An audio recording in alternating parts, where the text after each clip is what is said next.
యేసుక్రీస్తు జన్మ నిజంగా వాస్తవమా లేక కల్పిత కథనా? ఒకవేళ అదే వాస్తవమైతే యేసుక్రీస్తు పుట్టుక వలన ఈ లోకానికి ఒరిగేది ఏమైనా ఉన్నదా? ఆయన జన్మ వలన కలిగే లాభాలు ఒక జాతికి, ఒక ప్రాంతానికి, ఒక దేశానికి మాత్రమే పరిమితమా? ఈ విషయాలను పరిశీలిద్దాం.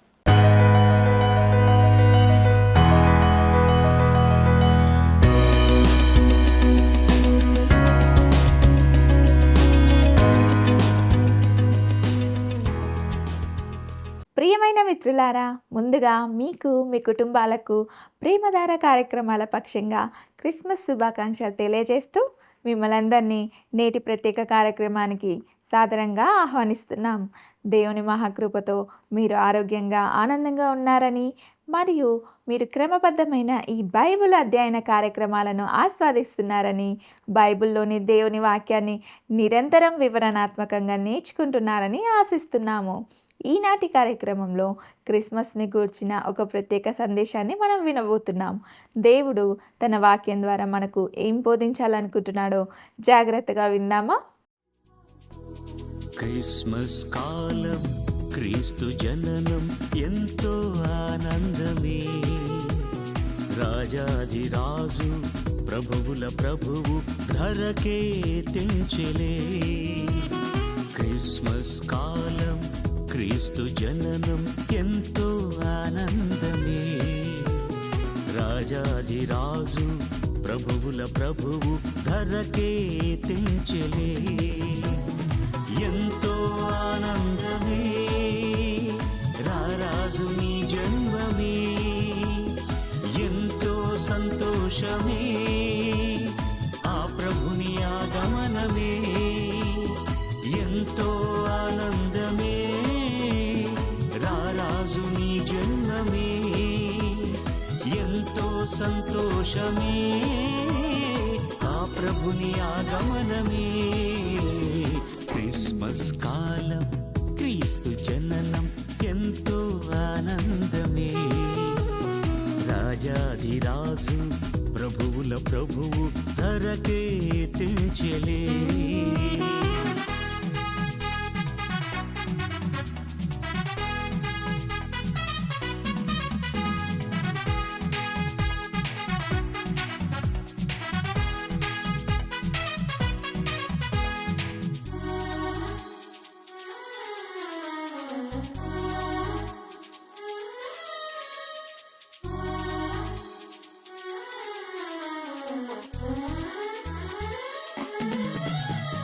పరిశుద్ధుడు జన్మించెను. క్రీస్తునందు ప్రియమైన ప్రేమధార కార్యక్రమాలను క్రమంగా వీక్షిస్తున్న ప్రతి ఒక్కరికి పరిచర్య పక్షంగా ఈ క్రిస్మస్ రోజు క్రిస్మస్ శుభాకాంక్షలు తెలియజేస్తున్నాం. క్రిస్మస్ అనగానే ఇది ప్రపంచమంతటా జరుపుకునే ఒక గొప్ప పండుగగా మనందరికీ తెలుసు. ముఖ్యంగా అనేక దేశాలు, ఇతర విశ్వాసాలను కలిగి ఉన్నవారు సైతము ఈ పండుగను ఆచరిస్తూ అందులో ఎంతో ఆనందిస్తూ ఉంటారు. ఒక ఆశ్చర్యకరమైన విషయం ఏమిటంటే, క్రిస్మస్ అనగా ఏమిటో, అందులోని భావం ఏమిటో తెలియకుండానే ఈనాడు చాలామంది దానిని ఒక ఉత్సవంగా, పండుగగా జరుపుకుంటూ ఆనందిస్తూ ఉంటారు. వాస్తవానికి క్రిస్మస్ అనేది పూర్తిగా క్రీస్తు జన్మకు సంబంధించిన విషయం. క్రీస్తు ఎప్పుడు పుట్టాడు? ఆయన పుట్టిన తేదీ డిసెంబర్ 25వ తేదీయా లేక మరొక తేదీయా అనేది కొంత చర్చించాల్సిన విషయం. అయినప్పటికీ ప్రస్తుతము ఆ విషయంలోకి వెళ్ళడానికి నేను కొంత సిద్ధంగా లేను. అయితే ఒకటి మాత్రము ఖచ్చితంగా చెప్పగలను. అదేమిటంటే, క్రీస్తు ఎప్పుడు పుట్టాడు అనగా ఏ తేదీన పుట్టాడు అనే విషయం కంటే కూడా ఆయన పుట్టుక ఖచ్చితంగా చారిత్రాత్మక సత్యమని, ఆయన చారిత్రక పురుషుడని మాత్రము దృఢంగా చెప్పగలను. నేడు చాలామంది క్రీస్తు పుట్టుక అనేది ఒక భ్రమగా, కట్టుకథగా, కల్పిత విషయంగా మరియు అవాస్తవమైన సంఘటనగా భావిస్తుంటారు. అయితే యేసు క్రీస్తు ఈ భూమి మీద నరవతారిగా అనగా ఒక మానవునిగా జన్మించాడు అనేది ఎంతో వాస్తవం. అందుకు ఎన్నో చారిత్రాత్మకమైన రుజువులు కూడా మనకుంటున్నాయి. అందులో కొన్ని ఏమిటంటే, మనము కలిగి ఉన్న కాలము అనగా మన క్యాలెండర్ రెండు భాగాలుగా విభజించబడి ఉన్నది. ఒకటి క్రీస్తు పూర్వము, మరొకటి క్రీస్తు శకము. కాలానికి కేంద్ర బిందువుగా క్రీస్తు ఉంటున్నాడు. ఇక ఆయన పుట్టిన స్థలము బెత్లెహేము, అది ఇశ్రాయేలు దేశంలో ఉంటున్నది. ఇది ప్రవచనాత్మకంగా ముందుగానే ఆయన ఎక్కడ పుడతాడో ప్రవక్తల చేత చెప్పబడింది.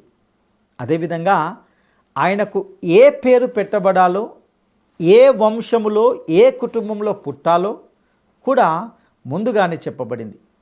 ఆయన చరిత్రలో ఏ రాజుల కాలంలో అనగా ఏ చక్రవర్తి పరిపాలనలో జన్మించాడో, ఆయన ఏ ఏ స్థలాల్లో సంచరించాడో అనేది కూడా ఎంతో చక్కగా వ్రాయబడింది. ఆయన భౌతికంగా ఈ భూమి మీద నివసించాడని, మానవునిగా ఈ భూమి మీద ఆయన ఉనికికి సంబంధించి అనేక రుజువులతో కూడిన ఎన్నో సత్యాలు ఉంటున్నాయి. ఇక క్రిస్మస్ అనే మాటకు అర్థం ఏమిటంటే క్రైస్ట్ మరియు మాస్ అనగా క్రీస్తు మరియు ఆరాధన అనగా క్రీస్తును ఆరాధించడం అని అర్థం. దీనినే మరొక మాటలో చెప్పాలంటే దేవుడే మానవునిగా ఈ భూమి మీద జన్మించడాన్ని క్రిస్మస్ అని పిలుస్తుంటాం.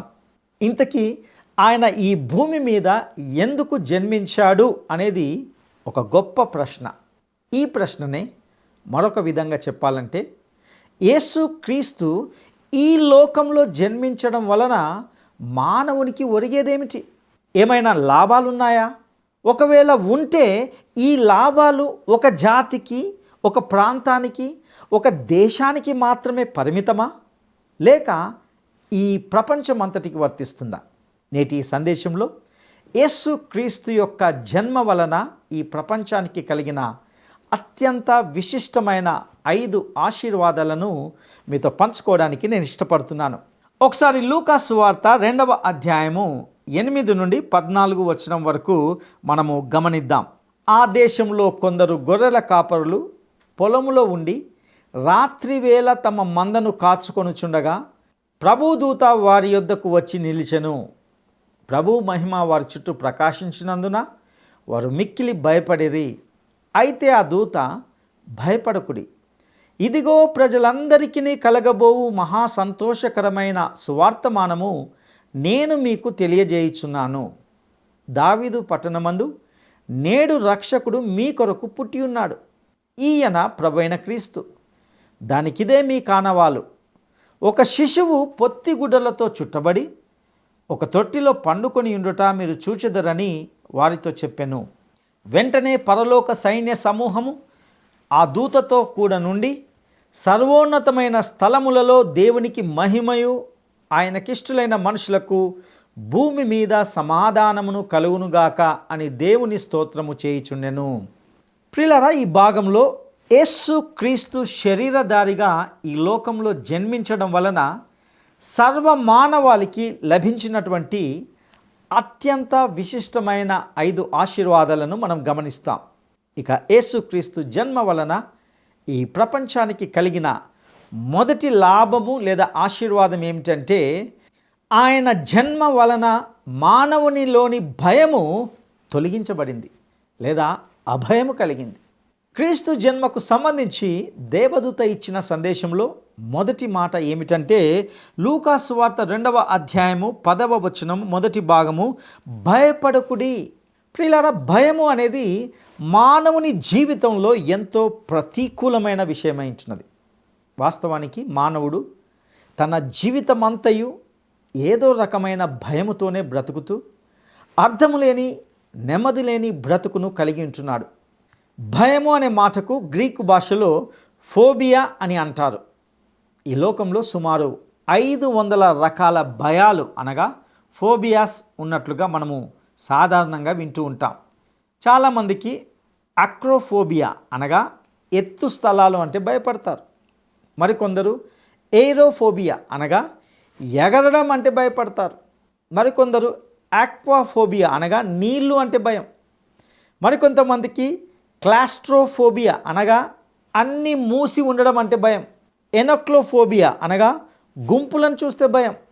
గ్లాసోఫోబియా అనగా బహిరంగంగా అందరి ముందు మాట్లాడడం అంటే భయం. మరికొంతమందికి నిక్టోఫోబియా అనగా చీకటి అంటే భయం. అయితే సాధారణంగా అందరికీ ఉండే ఒక భయం ఏమిటంటే థనాటోఫోబియా, అనగా మరణ భయం.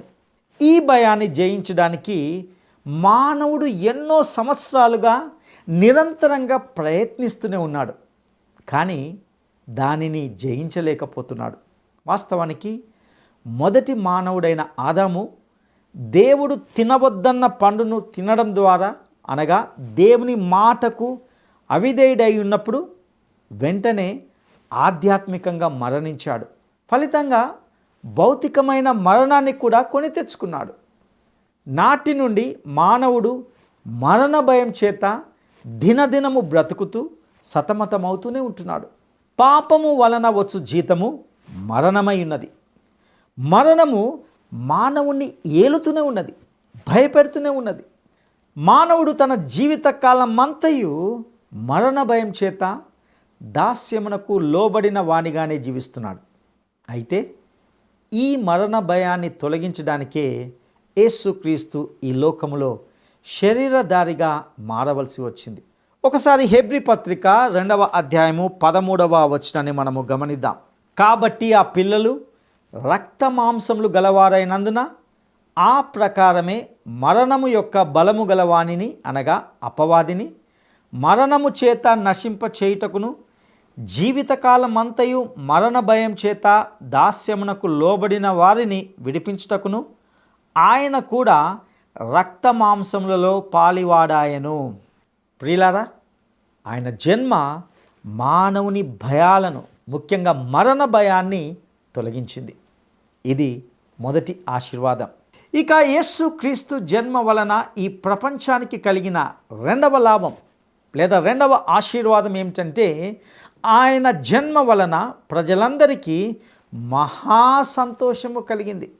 ఇక్కడ ప్రజలందరికీ అనగా ఈ భూమి మీద నివసిస్తున్న ప్రతి ప్రజకు, అనగా ప్రతి వ్యక్తికి, ప్రతి గోత్రానికి, ప్రతి కులానికి, ప్రతి భాష మాట్లాడేవారికి, ప్రతి దేశానికి క్రీస్తు రక్షకునిగా జన్మించాడు అనే సువార్త సందేశము అందరికీ వర్తిస్తుంది.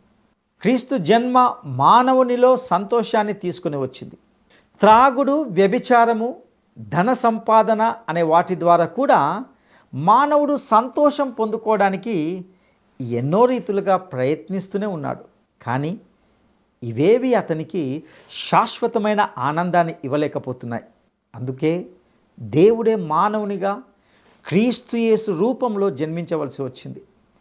క్రీస్తే సంతోషానికి, ఆనందానికి మూలమై ఉన్నాడు. ప్రియులారా, నేటి దినాల్లో మానవుడు అన్ని విధాల సమస్తాన్ని కలిగి ఉన్నప్పటికీ అతనికి నిజమైన ఆనందము లేని వాడిగా జీవిస్తున్నాడు. అట్టి నిజమైన ఆనందము నిజంగా ఒక వ్యక్తి స్వంతం చేసుకోవాలనుకుంటే ఆ వ్యక్తి జీవితంలో యేసుక్రీస్తు తప్పకుండా జన్మించాలి. అప్పుడే అతనికి ఈ నిజమైన సంతోషము, ఆనందము అతని స్వంతం అవుతుంది. క్రీస్తు జన్మకు సంబంధించి ఇది రెండవ ఆశీర్వాదం. ప్రియ సహోదరుడా, సహోదరి, నిజమైన క్రిస్మస్ అనుభవము, ఆనందాన్ని నీవు అనుభవిస్తున్నావా? వాస్తవానికి మానవుడు పాపము చేత హృదయంలో వేదనను, దుఃఖాన్ని కలిగి ఉన్నాడు. అతని జీవితంలో నిజమైన సంతోషం అనేది లేదు. ఆనందానికి చోటు లేని దౌర్భాగ్యమైన, దుఃఖకరమైన, వేదనకరమైన జీవితాన్ని జీవిస్తూ కాలాన్ని వెలబుచ్చుతున్నాడు. మరొక మాటలో చెప్పాలంటే తన హృదయంలో సంతోషాన్ని కలిగి ఉండడానికి శతవిధాల ప్రయత్నిస్తూనే ఉన్నాడు. అందుకోసము తుచ్చమైన, తాత్కాలికమైన సంతోషాన్ని వెతుక్కుంటున్నాడు. ఆ సంతోషాన్ని భక్తి లేదా పుణ్యకార్యాల ద్వారా, ఆచారాల ద్వారా, మంచి పనుల ద్వారా అనుభవించడానికి ప్రయత్నిస్తూనే ఉన్నాడు. అయితే నిజమైన సంతోషాన్ని నీవు అనుభవించాలంటే క్రీస్తు నీ హృదయమందు జన్మించాలి. ఆయన ద్వారా మాత్రమే లభించే ఆనందము, సంతోషము ఎప్పటికీ ఉంటుంది. ఎవరు కూడా ఇట్టి ఆనందాన్ని దొంగిలించలేరు. ఇక యేసుక్రీస్తు జన్మ వలన ఈ ప్రపంచానికి కలిగిన మూడవ లాభము లేదా ఆశీర్వాదం ఏమిటంటే, ఆయన జన్మ వలన ప్రజలు తమ పాపముల నుండి రక్షించబడడానికి గొప్ప అవకాశం దొరికింది. అందుచేతనే క్రీస్తును గూర్చి ఈ విధంగా చెప్పబడింది, నేడు రక్షకుడు మీ కొరకు పుట్టి ఉన్నాడు. రక్షకుడు అనగా రక్షించువాడు. ఇంతకీ ఆయన ప్రజలను ఎక్కడ నుండి రక్షిస్తాడు? దీనికి తగిన జవాబు ఏమిటంటే పాపముల నుండి రక్షిస్తాడు. మత్తయి సువార్త 1వ అధ్యాయము 21వ వచనంలో క్రీస్తును గూర్చి ఈ విధంగా చెప్పబడింది. తన ప్రజలను వారి పాపముల నుండి ఆయనే రక్షించును గనుక ఆయనకు యేసు అను పేరు పెట్టుదు అనెను. ఇక్కడ యేసు అనగా రక్షకుడు అని అర్థం. అనగా ఆయన పాపులను తమ పాపముల నుండి రక్షిస్తాడు. ఇంతకీ పాపులు అనగా ఎవరు? ఏ ప్రాంతంలో ఉంటారు? ఈ ప్రశ్నకు బైబిల్ గ్రంథం ఎంతో స్పష్టమైన జవాబునిస్తుంది. స్వతహాగా ప్రతి మానవుడు జన్మ పాపి మరియు కర్మ పాపి. రోమాపత్రిక 3వ అధ్యాయము 23వ వచనము ఈ విధంగా సెలవిస్తుంది. ఏ భేదము లేదు, అందరూ పాపము చేసి దేవుడు అనుగ్రహించు మహిమను పొందలేకపోతున్నారు. ప్రియులారా, ఈ మాటలను మీరు గమనించారా? ఏ భేదమును లేదు అనగా తెల్లవాడు నల్లవాడు అనే తేడా లేదు, పెద్ద కులము చిన్న కులం అనే తేడా లేదు, ధనికుడు పేదవాడు అనే తేడా లేదు, విద్యావంతుడు పామరుడు అనే తేడా లేదు, ఈ దేశము ఆ దేశం అనే తేడా లేదు, ఈ మతము ఆ మతం అనే తేడా కూడా లేదు. అందరూ అనగా అక్షరాల ప్రతి మానవుడు పాపము చేసి అనగా దేవుని యొక్క ఆజ్ఞను అతిక్రమించి దేవుడు అనుగ్రహించే ఆ మహిమను, ఆ పరలోకాన్ని తమ స్వంత ప్రయత్నాల ద్వారా పొందలేకపోతున్నారు. ఇది సత్యము. ఎందుకంటే మానవుడు తన స్వంత క్రియల చేత అనగా మంచి క్రియల చేత, దాన ధర్మాల ద్వారా, ఆచారాల ద్వారా, భక్తి ద్వారా దేవుని మెప్పించలేడు, పరలోకానికి చేరుకోలేడు. ఎందుకంటే మన నీతి క్రియలు, మంచి పనులు దేవుని దృష్టికి మురికి గుడ్డల వలె ఉంటున్నాయి. మనలను మనమే రక్షించుకోలేము. మనకు ఒక రక్షకుడు అవసరమై ఉన్నాడు. మనలను రక్షించే వ్యక్తి పాపరహితుడై ఉండాలి, అనగా పాపము లేనివాడై ఉండాలి. ప్రతి మానవుడు పాపి అనే సత్యాన్ని ఇప్పటికే మనం విని ఉన్నాం. మరి పాప సహితుని నుండి పాపరహితుడు ఎక్కడ నుండి రాగలడు? అది అసాధ్యం. కాబట్టే దేవుడే మానవునిగా నరవతారిగా జన్మించాడు. యేసు క్రీస్తు రక్షకునిగా జన్మించాడు. ఆయన నిన్ను నన్ను పాపముల నుండి రక్షించువాడు.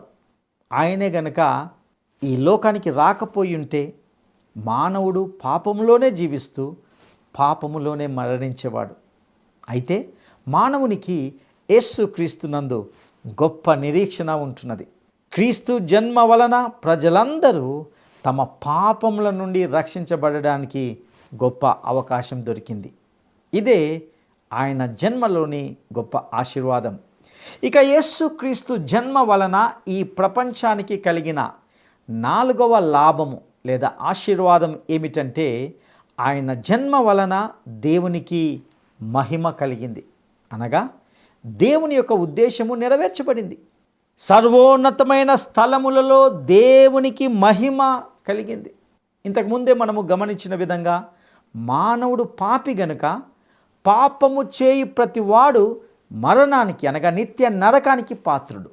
మానవుడు తప్పకుండా నరకానికే వెళ్ళాలి. అయితే దేవునికి మానవుడు నశించడం ఎంత మాత్రం ఇష్టం లేదు. పరలోకానికి వెళ్ళాలంటే మానవుడు పాపంతో వెళ్ళలేడు. పాపి తప్పకుండా శిక్షించబడాలి. ఆ పాపము పరిహరించబడాలి. అందుకు ఉన్న ఏకైక పరిష్కారము ప్రత్యామ్నాయము లేక పాపి యొక్క స్థానాన్ని ఎవరైనా తీసుకోవడం. దేవుడు పాపాన్ని అలా చూస్తూ ఉపేక్షించడు. అలాగే పాపిని శిక్షించడం కూడా దేవునికి ససేమిరా ఇష్టం లేదు. ఈ రెండింటిని సమన్వయం చేయడానికే యేసుక్రీస్తు ఈ లోకానికి రావాల్సి వచ్చింది. ఆయన పరిశుద్ధుడు, కానీ ఆయన పాపి యొక్క స్థానాన్ని తీసుకోవాల్సి వచ్చింది. తద్వారా దేవుని యొక్క ఉద్దేశం నెరవేర్చబడింది. పాపి యొక్క స్థానంలో ఒక ప్రత్యామ్నాయ బలిగా ఆయన శిక్షించబడ్డాడు. అపోస్తులైన పౌలు కొరింథీయులకు రాసిన 2వ పత్రిక 5వ అధ్యాయము 21వ వచనంలో ఈ విధంగా చెప్పాడు. ఎందుకనగా మనం ఆయన యందు దేవుని నీతి అగునట్లు పాపమెరుగని ఆయనను మన కోసము పాపముగా చేసెను. చూసారా ప్రియులారా, దేవుని యొక్క ఉద్దేశం ఏమిటంటే మానవుడు రక్షించబడాలి. దేవుని యొక్క నీతి న్యాయము నెరవేర్చబడాలి. దేవుని ప్రేమ న్యాయము ఒక్క తాటి మీదకు తీసుకురాబడాలి. అది ఇంకో విధంగా ముమ్మాటికి అసాధ్యం, కానీ యేసుక్రీస్తు ద్వారా సుసాధ్యమైనది. యేసుక్రీస్తు యొక్క జన్మ దేవునికి మహిమను తీసుకుని వచ్చింది. అందుకే యేసుక్రీస్తు ఈ లోకంలో మానవునిగా జన్మించినప్పుడు దేవదూతలు ఎంతో సంతోషంగా పాపమనే ఒక గొప్ప సమస్యకు యేసుక్రీస్తు జన్మతో పరిష్కారం దొరికిందనే ఆనందంలో ఈ పాటను పాడారు. లూకాసు వార్త 2వ అధ్యాయము 14వ వచనము మొదటి భాగము, సర్వోన్నతమైన స్థలములలో దేవునికి మహిమ కలుగునుగాక. ప్రియులారా, యేసుక్రీస్తు ఈ లోకంలో జన్మించినప్పుడు మానవుని రక్షణకు ఒక గొప్ప మార్గము సుగమం అయ్యింది. తండ్రి అయిన దేవుడు ఎంతో సంతోషించాడు. తన హృదయ వాంఛ క్రీస్తు యొక్క జననముతో తీర్చబడింది. దేవుని యొక్క ఉద్దేశము ఎంతో అర్థవంతంగా నెరవేర్చబడింది. ఒకవైపు ఇటు పాపానికి శిక్ష వేయడం ద్వారా దేవుని యొక్క న్యాయం నెరవేర్చబడింది. మరొక వైపు దేవుని యొక్క కరుణా హృదయం కూడా సంపూర్ణంగా సంతృప్తి చెందింది. ఇక యేసుక్రీస్తు జన్మ వలన ఈ ప్రపంచానికి కలిగిన 5వ లాభము లేదా ఆశీర్వాదము ఏమిటంటే, ఆయన జన్మ వలన ఈ భూమి మీద మానవులకు సమాధానం లభించింది. లూకాసు వార్త 2వ అధ్యాయము 14వ వచనము 2వ భాగంలో ఈ విధంగా గమనిస్తాం, ఆయనకిష్టులైన మనుషులకు భూమి మీద సమాధానమును కలుగునుగాక. ప్రియులారా, నేడు ఈ భూమి మీద మనుషుల మధ్య లేనిది ఏమైనా ఉన్నది అంటే అది సమాధానమే. ఈనాడు దేశాల మధ్య, రాష్ట్రాల మధ్య, జాతుల మధ్య, కుటుంబాల మధ్య, వ్యక్తుల మధ్య విపరీతమైన ద్వేషము పెరిగిపోతూనే ఉంది. ఇది సృష్టి ప్రారంభంలోనే ఉండింది. ఎప్పుడైతే మొదటి మానవుడైన ఆదాము దేవుని మాటను మీరి దేవునికి అవిధేయుడు అయ్యాడో, ముందుగా దేవునికి మానవునికి మధ్య అసమాధాన పరిస్థితి తలెత్తింది. ఆ తర్వాత తనకు తన భాగస్వామికి మధ్య అసమాధాన పరిస్థితి ఏర్పడింది. దేవుడు ఆదాముతో, నీవు దిగంబరివని నీకు తెలిపిన వాడెవడు? నీవు తినకూడదని నేను నీకు ఆజ్ఞాపించిన వృక్ష ఫలములు తింటివా అని అడిగినప్పుడు ఆదాము, నాతో నుండుటకు నీవు నాకు ఇచ్చిన ఈ స్త్రీయే ఆ వృక్ష ఫలములు కొని నాకు ఇయ్యగా నేను తింటిని అని అన్నాడు. అనగా ఇక్కడే ఆదాము తన తోటి వ్యక్తిపై నిందను మోపుతూ తన తప్పిదాన్ని ఇతరులపై నెట్టివేయడాన్ని ప్రారంభించడం మొదలుపెట్టాడు. ఒక వ్యక్తిగా ఇతర వ్యక్తిని ద్వేషించడము, ఇద్దరి మధ్య సమాధాన పరిస్థితి కరువవడము, దీనికంతటికి ముఖ్య కారణము పాపమే. ఇది ఎంతటి భయంకరమైన స్థితికి తీసుకొని వెళ్ళిందంటే, మనిషికి మధ్య పచ్చగడ్డి వేస్తే భగ్గుమనే స్థితిలో ఉంటున్నది. ఎక్కడ చూసినా సమాధానం లేని స్థితి, జాతుల మధ్య వైరము, కులముల మధ్య విపరీతమైన అసూయ, ద్వేషము, దేశముల మధ్య సంఘర్షణ, ఫలితంగా అసమాధాన పరిస్థితి, యుద్ధ వాతావరణం. ఒక్క మాటల్లో చెప్పాలంటే ఈ భూమి మీద సమాధానము పూర్తిగా కొరవడింది. వీటన్నిటికంటే కూడా మానవునికి దేవునితో సమాధానం లేకపోవడము ఎంతో కీలకమైన భయంకరమైన విషయం. మనిషి తన సృష్టికర్తకు అవిధేయుడై శత్రువుగా మారిపోయాడు. పాపము చేత దేవునికి మానవునికి మధ్య పెద్ద అగాధం ఏర్పడింది. ఈ అగాధంను పూడ్చడానికి ఒక మధ్యవర్తి అవసరమై ఉండింది.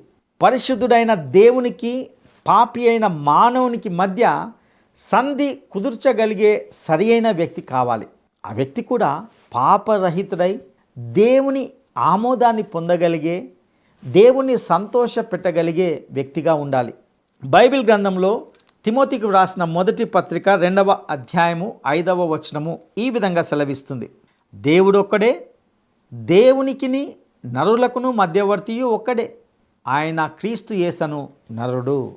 ఆయన జన్మ ద్వారా దేవునికి మానవుని మధ్య ఉన్న వైరము తొలగిపోయింది. రోమాపత్రిక 5వ అధ్యాయము 1వ వచనంలో పౌలు ప్రతి ఒక్క వ్యక్తిని ఈ విధంగా హెచ్చరిస్తూ ప్రోత్సహిస్తున్నాడు. కాబట్టి విశ్వాస మూలమున మనము నీతిమంతులముగా తీర్చబడి మన ప్రభువైన యేసుక్రీస్తు ద్వారా దేవునితో సమాధానము కలిగి ఉందము. ప్రియ సహోదరుడా, సహోదరి, ఈరోజు సందేశం ద్వారా యేసుక్రీస్తు శరీరధారిగా ఈ లోకములో జన్మించడం వలన సర్వమానవాళికి లభించినటువంటి అత్యంత విశిష్టమైన 5 ఆశీర్వాదాలను మనం గమనిస్తూ వచ్చాం. ఆయన జన్మ మానవునిలోని మరణ భయాన్ని తొలగించింది, గొప్ప సంతోషాన్ని తీసుకొచ్చింది, మానవుణ్ణి పాపపు బంధకాల నుండి విడిపించింది, దేవుని ఉద్దేశాన్ని నెరవేర్చింది, మరియు దేవునికి మానవుని మధ్య ఉన్న వైరాన్ని పరిష్కరించింది. ప్రియ సహోదరుడా, సహోదరి, ఈ ఆశీర్వాదాలు నీ స్వంతం చేసుకున్నప్పుడే నీవు నిజమైన క్రిస్మస్ని కలిగి ఉంటావు. ఈ వాక్యం విన్న ప్రతి ఒక్కరూ క్రీస్తు కేంద్రీకృతమైన క్రిస్మస్ను కలిగి ఉండుటకు ప్రభు మీకు సహాయం చేయనుగాక. దైవాశీస్సులు. ప్రార్థన చేసుకుందాం. మహాపరిశుద్ధుడా, నమ్మదగిన దేవా, నీ దయగల పాదాలకు వందనాలు, స్తుతులు చెల్లిస్తుంటున్నాం. ప్రభా, ఇంతవరకు ఈ సందేశం ద్వారా నీవు నాతో మాతో మాట్లాడిన విధానానికే నీకు వందనాలు. ప్రభా, సర్వ ప్రపంచము నీ యొక్క జన్మదినాన్ని వివిధ రీతులుగా సంతోషంగా జరుపుకుంటున్నది, కానీ అందులో ఇమిడి ఉన్న ఆశీర్వాదాలను గ్రహించలేని స్థితిలో ఉంటున్నది. ఈ దినం ప్రభా, మీరు 5 ఆశీర్వాదాలు, క్రీస్తు జన్మలో ఉన్నటువంటి 5 విశిష్టతలను జ్ఞాపకం చేసిన విధానానికే నీకు వందనాలు. మానవునిలోని భయాన్ని, మరణ భయాన్ని తొలగించుంటున్నది, మానవునికి నిత్య సంతోషాన్ని అనుగ్రహించుంటున్నది, నీకు వందనాలు. మానవుని పాపపు బంధకాల నుంచి తొలగించుంటున్నది. అదే రీతిగా ప్రభువా, తద్వారా నీ యొక్క జన్మ వలన మానవుని యొక్క రక్షణ ద్వారా దేవునికి మహిమను తీసుకొని వచ్చింటున్నది. అదేవిధంగా దేవునితోనూ మానవునితోనూ ఒక తోటి మానవునితో సమాధానాన్ని ఇచ్చింటున్నది. ఈ 5 ఆశీర్వాదాలను ప్రభా మేము వ్యక్తిగతంగా తెలుసుకున్నప్పుడే నిజమైన క్రిస్మస్ని ఆనందించగలము, అనుభవించగలము, ఆస్వాదించగలము. అట్టి కృపా ప్రభా మీరు మాకు దయచేయవలసిందిగా ప్రార్థిస్తూ, ప్రభా ఈ వాక్యాన్ని విన్న ప్రతి వ్యక్తి ఈ సత్యాలను అన్వయించుకొని నిజమైన క్రీస్తు కేంద్రీకృతమైన క్రిస్మస్ని కలిగి ఉండడానికి నీ కృప దయచేయవలసిందిగా ప్రార్థిస్తూ, మా రక్షకుడును నమ్మదగిన యేసయ్య శ్రేష్టమైన నామంలో అడిగి స్తుతించి వేడుకుంటున్నాము తండ్రి. ఆమేన్.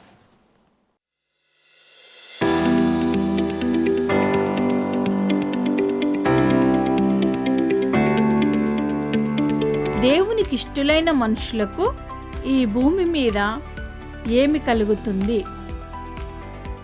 దేవునికి ఇష్టలైన మనుషులకు ఈ భూమి మీద ఏమి కలుగుతుంది? 1 ఆశ్చర్యము, 2 విశ్వాసము, 3 సమాధానము. ఈరోజు సందేశాన్ని మీరు ఖచ్చితంగా ఆస్వాదించారని మేము నమ్ముచున్నాము. యేసుక్రీస్తు జన్మలో ఇమిడి ఉన్న ఆశీర్వాదాలను గూర్చి కొన్ని లోతైన సత్యాలను వివరంగా తెలుసుకున్నాం. నేటి కార్యక్రమంలో మీకు ఏమైనా ప్రశ్నలు లేదా ప్రార్థన మనవులు ఉంటే, మీకు అర్థం కానిది ఏదైనా ఉంటే దయచేసి టీవీ స్క్రీన్పై ప్రదర్శించబడిన నెంబర్తో మమ్మల్ని సంప్రదించడానికి సంకోచించకండి. మీ ప్రతి ఫోన్ కాల్ మాకు చాలా విలువైనదిగా భావిస్తూ మేము మీ కాల్ కోసం వేచి ఉంటాము. ఈ కార్యక్రమాన్ని ఇతరులకు పరిచయం చేయండి. ప్రభువు మీకు తోడై ఉండునుగాక. మీ అందరికీ క్రిస్మస్ శుభాకాంక్షలు. ఈ కార్యక్రమం మీకు నచ్చిందా? అయితే వెంటనే మిస్డ్ కాల్ ఇవ్వండి. బహుమతి పొందే విజేత మీరే కావచ్చు.